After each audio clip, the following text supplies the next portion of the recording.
کہ آپ کو انعام ملے گا اگر آپ بتا دیں گے آپ کے ارد گرد کون غیر ملکی رہتا ہے جو پاکستانی بنا ہوا ہے، جس نے پاکستانی شناختی کارڈ لے لیا ہے، پاکستانی پاسپورٹ لے لیا. انہوں نے آج کہہ دیا، آج انہوں نے کہہ دیا کہ ہم انعام دیں گے. ہم نے ایک ہیلپ لائن کر دی. ایک اور بات میں یاد کرا دوں جو میں نے کہی تھی، جی اس لیے کہ لوگ بڑے کریڈٹس لیتے ہیں، میں تو کریڈٹس نہیں لیتا، مجھے یاد آ گیا کہ اچھا ہے. میں نے دوسری بات یہ کہی کہ جو انہیں شاید کوئی بڑے سے بڑا ماہر بھی نہ بتا سکے کہ کسی شخص کے پاکستانی اور غیر پاکستانی ہونے کا کیسے پتہ کیا جا سکتا ہے، خاص طور پر جو پاکستان کے قیام سے پہلے سے رہ رہے ہیں یا پاکستان کے قیام کے بعد آئے ہیں. اگر پاکستان کا ریونیو کا ریکارڈ یعنی محکمہ مال کا ریکارڈ مثلا پتہ کرنا ہے خوشنود علی خان کون ہے، اس کی قوم کیا ہے، صحیح.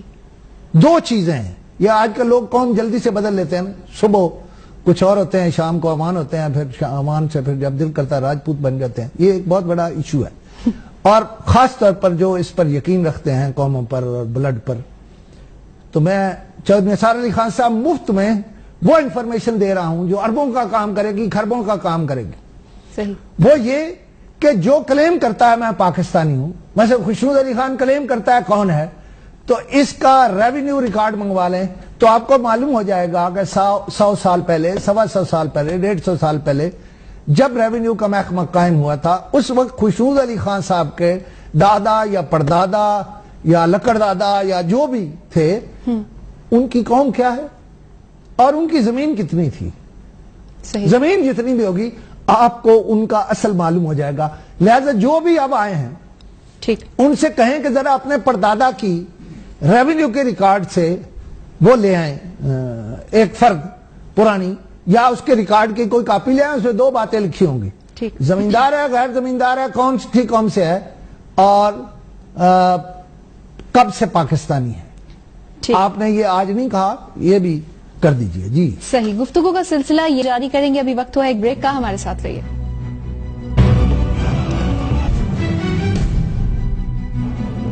ویلکم بیک ناظرین. جی خان صاحب، آپ شجرہ نسب کی بات کر رہے تھے، کیسے پتا کیا؟ دیکھیے ہمارے ہاں بہت سارے لوگ، بہت سارے افغانی، بلکہ ہر دوسرا افغانی پاکستانی بن گیا ہے جیلی شناختی کارڈ لے کر، جیلی پاسپورٹ بنوا گیا. اور نتیجہ یہ ہوا ہے کہ ملا منصور اختر ہمارے گلے پڑ گئے ہیں. پتہ لگا جی وہ انہوں نے 2 شادیاں کر رکھی ہیں کراچی میں، 2 گھر ہیں، یعنی 2 فلیٹ ہے اور ایک اور پختون آبادی ہے جس میں وہ رہتے تھے، اور ہم انہیں ولی محمد بنائے ہوئے تھے، وہ تو ملا منصور اختر تھے. اب یہ اتنا بڑا جرم ہے.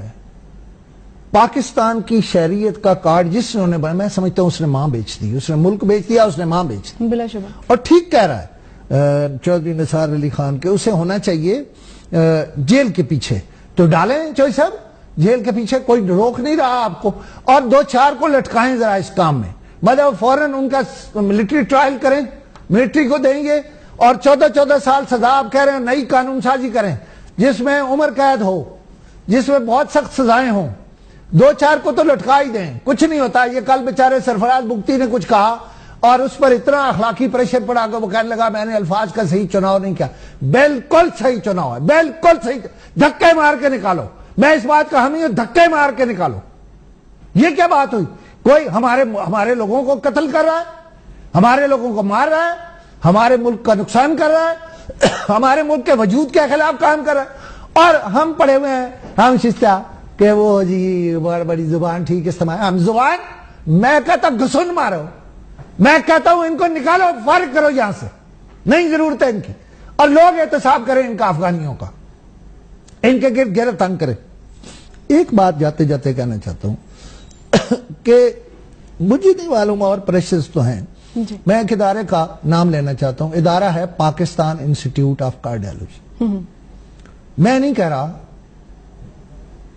بنیادی طور پر اس ادارے میں اس وقت ڈیتھ ریشو، یعنی جو دل کے اس کے لیے آتے ہیں علاج کے لیے، وہ ہے 60%. اور وجہ یہ بنی ہے کہ حکومت نے ایک نئی چال چلی ہے، حکومت پنجاب نے.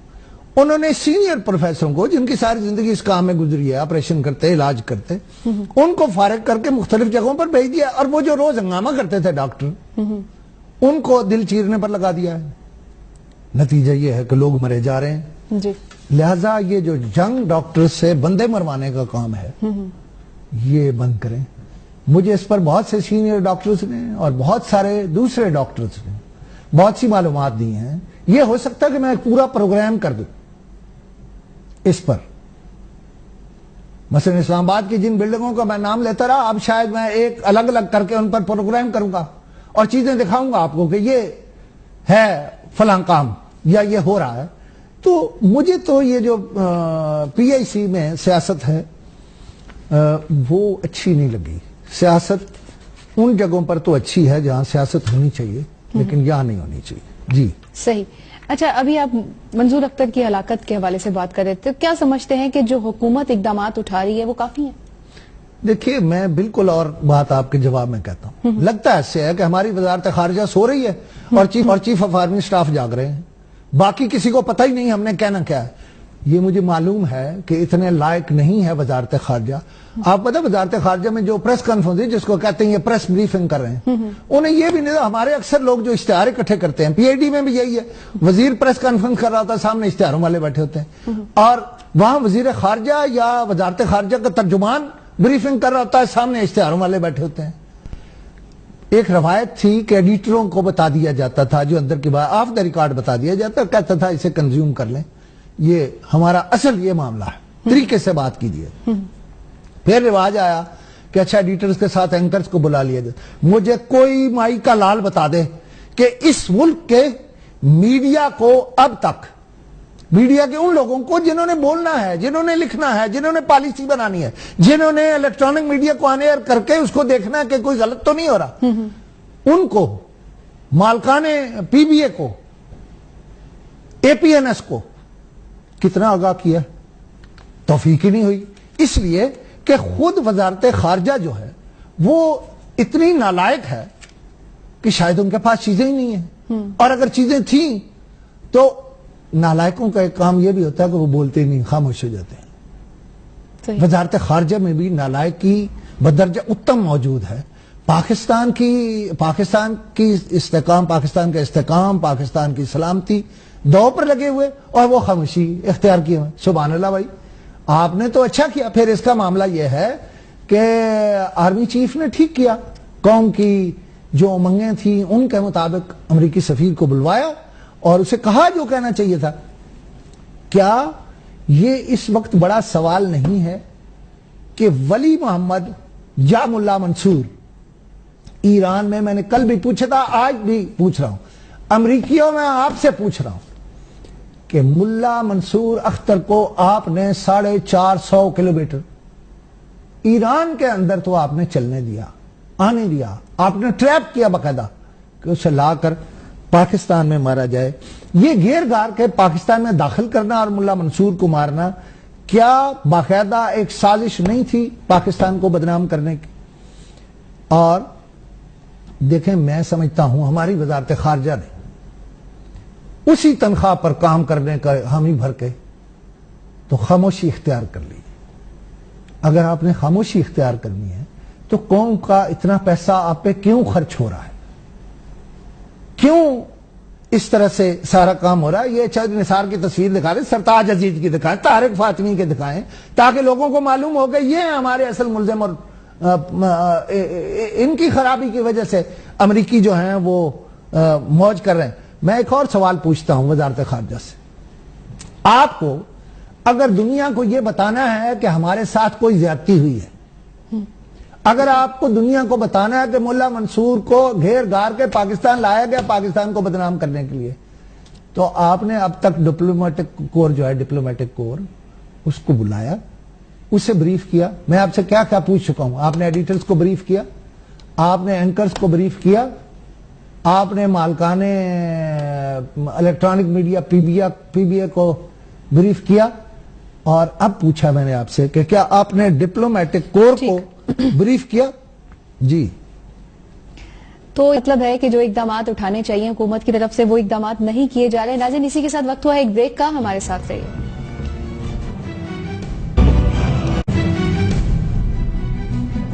Welcome back. ناظرین، خان صاحب آپ نے پچھلے پروگرام میں بھی کچھ بات کی ہے انڈیا، ایران اور افغانستان کے اتحاد کے حوالے سے، تو لیڈنگ رول کس کا ہے اس میں؟ دیکھیے اس طرف جاتے ہیں کہ لیڈنگ رول کس کا. میں کہہ رہا تھا کہ آپ اپنے میڈیا پر اعتبار نہیں کرتے, وزارت خارجہ اعتبار نہیں کرتی, اشتہار والوں کے سامنے لیکچر دیتے رہتے ہیں ملک کا یہ وہ. تو اگر میڈیا پہ نہ چلائے خبر, یعنی کوئی نہ چلے, تو پتہ لگے کہ اچھا نہ انہیں بتایا ہے اور نہ بتانے کی شاید ضرورت تھی. بیسک بات یہ ہے کہ وزارت خارجہ اپنے بڑوں سے کچھ سیکھ لے جو اس سے پہلے تھے وہاں پہ, جو اس سے پہلے وہاں کام کرتے تھے. وہ ڈپلومیٹک کور کو آگاہ کرتے تھے, ان سے انٹریکٹ کرتے تھے, وہ ایڈیٹروں سے انٹریکٹ کرتے تھے, وہ مالکان سے انٹریکٹ کرتے تھے. انہیں تو شاید یہ بھول ہی گیا ہے. پھر دیکھیے کل جو کچھ کوئٹہ میں جو لوگ پکڑے گئے انہوں نے پاکستانیوں کو مارا. اور کیوں مارا ہے؟ وہ افراتفری پھیلانا چاہتے ہیں, پاکستان کو بدنام کرنا چاہتے ہیں. یہ کون چاہتا ہے؟ یہ امریکہ چاہتا ہے. امریکہ کیوں چاہتا ہے؟ امریکہ اس لیے چاہتا ہے سی پیک نہ بنے. امریکہ پورا زور لگا رہا ہے کہ وہ سی پیک نہ بننے دے. اچھا انہیں یہاں ایجنٹس چاہیے تھے, ایجنٹس انہیں بہت آسانی سے مل گئے. وہ جو ہمارے مہمان ہیں بظاہر وہ ایجنٹ بن گئے ہیں افغان مہاجرین. لہذا ہماری اب کوئی ان کے بارے میں نرم ہمارا رویہ نہیں ہونا چاہیے. بلا شبہ اگر ہم نے کوئی ایسا نرم رویہ رکھا تو وہ ہمارے سر چڑھ گئے ہیں آلریڈی. آپ دیکھیے مثلا ملا منصور ہیں, وہ افغانوں کے لیڈر ہیں, وہ افغانوں میں جائیں, ہمیں بالکل کوئی اس کا چکر نہیں ہے, لیکن وہ افغانستان جائیں, وہ پاکستان کو کیوں بدنام کر رہے ہیں؟ اور اسی طرح سے جو کل دہشت گرد پکڑے گئے ان کے مطلب وہ تو ہماری جانیں بھی لے رہے ہیں اور ہمیں بدنام بھی کر رہے ہیں. تو یہ جو نیکسس بنا ہے امریکہ کا, ایران کا اور افغانستان کا, میں یہ سمجھتا ہوں کہ ایران کو بھی ذرا از سر نو سوچنا چاہیے, اس لیے کہ ہمارے بڑے رشتے ہیں ان کے ساتھ. ہمارے ملک میں ایک بہت بڑا سیکٹ ہے جو ایران کی طرف دیکھتا ہے. ہم کوئی خرابی نہیں چاہتے ان سے, اور پاکستان کی وزارت خارجہ کو بھی کوئی نئی پالیسی کو نیا راستہ اختیار کرنا چاہیے تاکہ یہ نیکسس جو بن رہا ہے یہ ختم ہو, یہ ٹوٹ جائے. اور ہمارے ہاں میں تو اصل بات تو کرنے والی وہی ہے کہ یہ جو افغان مہاجرین میں انہیں ہمارے خلاف ایجنٹ کے طور پر کام کرنے والے یا جاسوس کے طور پر یا دھماکے کرنے والے مل رہے ہیں. یہ ایک اور سوال بھی پیدا کر رہا ہے کہ آخر بھارت نے شاہ بہار کی ڈیولپمنٹ پر کیوں رضامندی ظاہر کی اور $20 کروڑ کیوں لگا رہے ہیں؟ کیا یہ بھی پاکستان کی تباہی کے منصوبے کا ایک حصہ ہے کہ انڈیا آ کے چاہ بہار میں بیٹھے اور ہمارے لیے مسائل پیدا کرے؟ اسے چونکہ یہاں ایجنٹ مل رہے ہیں اس لیے وہ یہ کام بدرجہ اتم آ کے کر رہا ہے. دیکھیے اس کو میرا خیال ہے یہ کافی ہے یہ موضوع. آپ اگلا سوال کیجیے. صحیح. اچھا خان صاحب, پہلے پرائیویٹ سوسائٹیز میں گھپلوں کا سنتے تھے, لیکن اب گورنمنٹ کے ادارے بھی ہیں, لائک CDA آپ نے بہت دفعہ کیا پروگرام میں. کیا سمجھتے ہیں کہ عوام کو ان کا حق ملے گا؟ ایک تو میں نے فیصلہ کیا ہے, یہ جو 3 بڑی بلڈنگز ہیں, سینٹورس, الصفا گولڈ مال اور حیات ریجنسی. آج میں حیات ریجنسی پہ بات کروں گا, CDA پر بات کروں گا, لیکن وہ بات کروں گا جو پبلک اکاؤنٹس کمیٹی میں ڈسکس ہوئی ہے. ٹھیک ہے. لیکن میں ان تینوں پر الگ الگ پورے پروگرام کروں گا. انشاءاللہ ہم پورے پروگرام کریں گے اور شواہد کے ساتھ کریں گے کہ ہوا کیا, واردات کیا ہوئی. اس وقت اس کو بتانے کی ضرورت نہیں ہے. اب چلتے ہیں پبلک اکاؤنٹس کمیٹی کی طرف.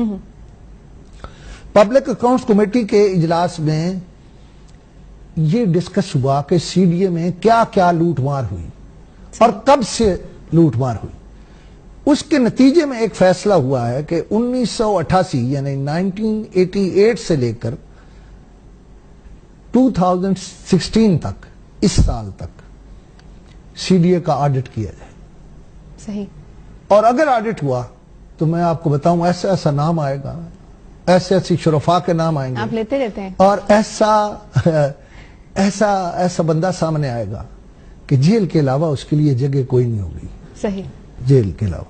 دوسری طرف کل ایک اور اجلاس بھی ہوا تھا, اور وہ اجلاس تھا سینٹ کی قائمہ کمیٹی برائے کابینہ ڈویژن.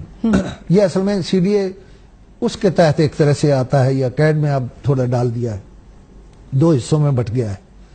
اس میں مانگا کیا کمیٹی نے مانگا ہے 5 سال میں جو پلاٹ الاٹ ہوئے ان کی تفصیل مانگی ہے.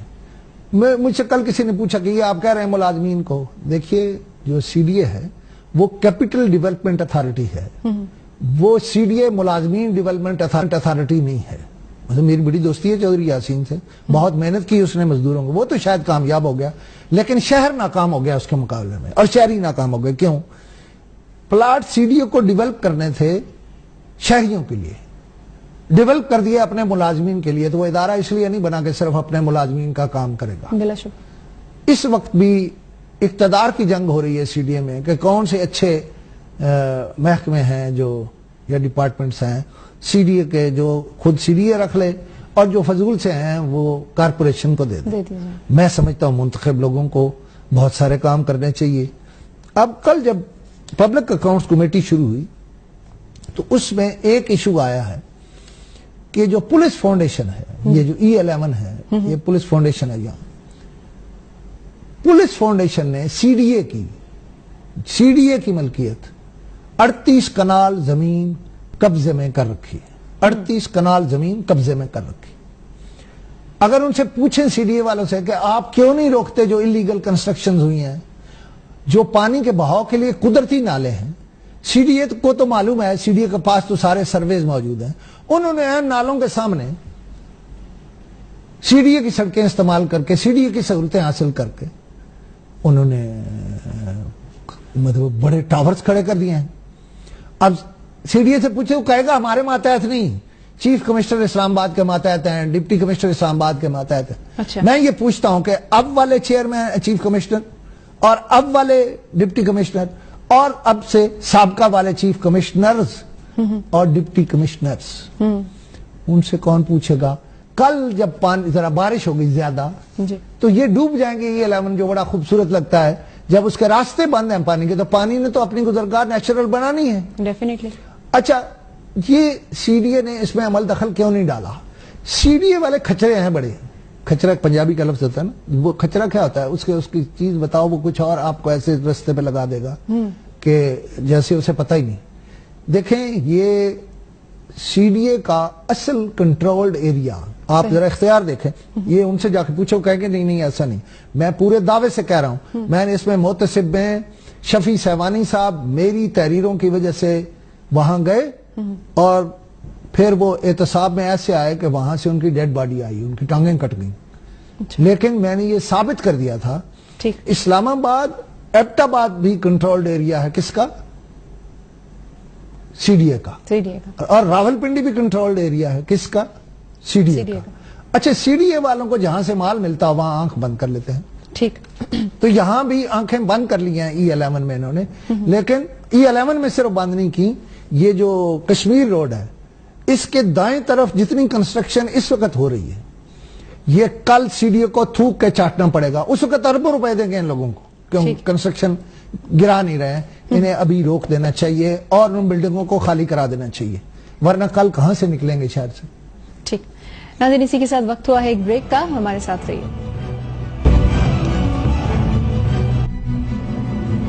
پروگرام بے باک میں ایک بار پھر خوش آمدید. جی خان صاحب. دیکھیے، پبلک اکاؤنٹس کمیٹی نے بہت سے موضوعات، جن میں سے ایک یہ شاہراہ دستور پر جو حیات ریجنسی ہوٹل کا پلاٹ انہوں نے کوڑیوں کے بھاؤ بیچ دیا، حالانکہ اس پہ جو 1 کانسٹیٹیوشن ایوینیو ہے اس پہ کوئی تعمیر نہیں ہوا. انہوں نے کنونشن سینٹر بھی غلط تعمیر کیا.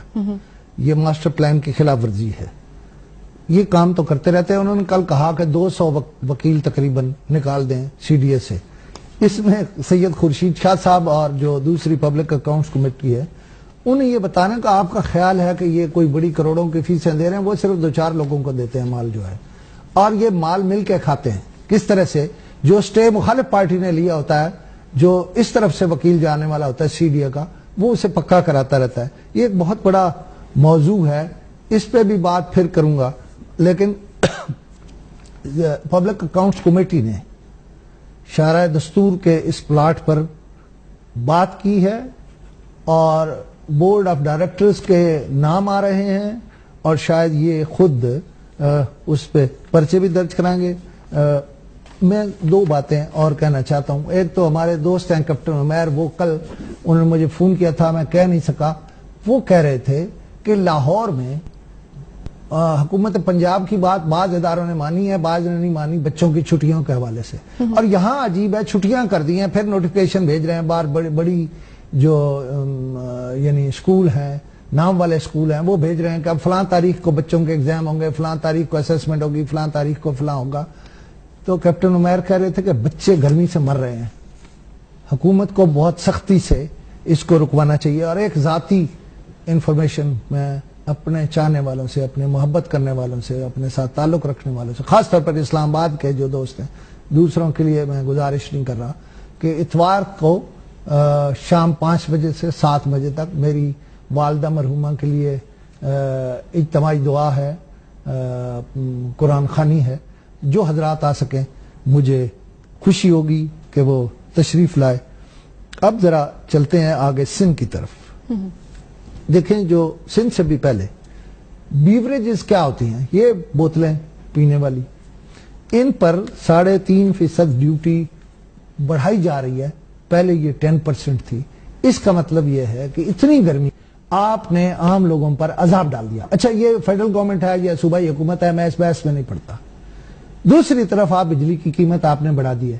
تو کیا یہ مقبول لوگوں کی باتیں ہیں؟ کیا یہ مقبول حکومتیں یہ کرتی ہیں کہ بجٹ آنے سے پہلے یہ خبریں سنا کے عام آدمی کو جو ہے آپ مار ہی دیں بیچارے کو؟ اور ایک بہت ہی خراب سندھ کی خبر ہے. جی. یعنی محکمہ تعلیم تو سمجھا جاتا ہے نا کہ استاد کا کیا مرتبہ اور کیا مقام اور کیا زبردست، لیکن وہاں 63 افسران نے نیب سے بارگیننگ کر لیے، پلی بارگین جس کو کہتے ہیں وہ کر لیے.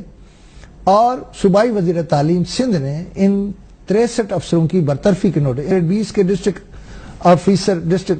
District education officer نوشہر Feroz Abdul Ghaffar ہیں، گریڈ 19 کے سابق ADO دادو مقصود قریشی ہیں، DDO سکھر عبد الرؤف بلو ہیں، اور DDO سکھر عزیز اللہ جتوئی بھی ہیں، اور سابق DEO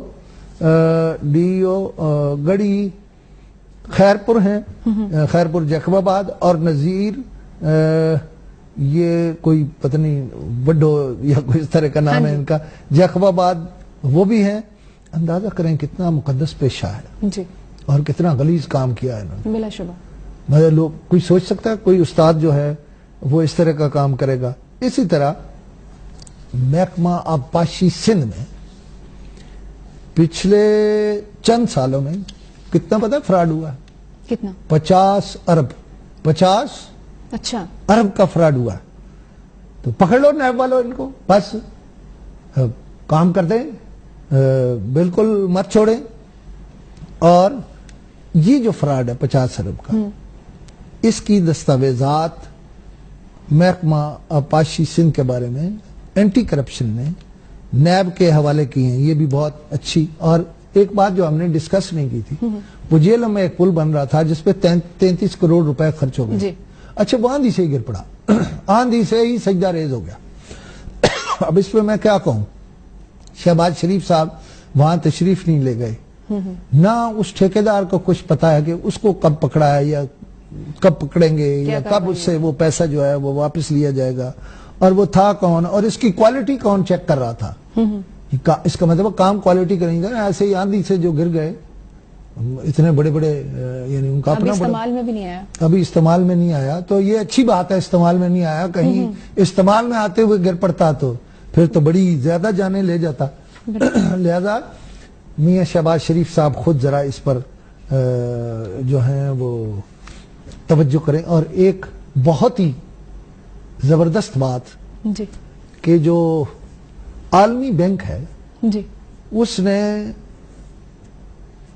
انکشاف کیا ہے کہ 2014 میں پاکستان سے کتنا پیسہ گیا، ریمیٹنسز ہوئی بھارت میں 4 ارب 70 کروڑ 65 لاکھ ڈالر.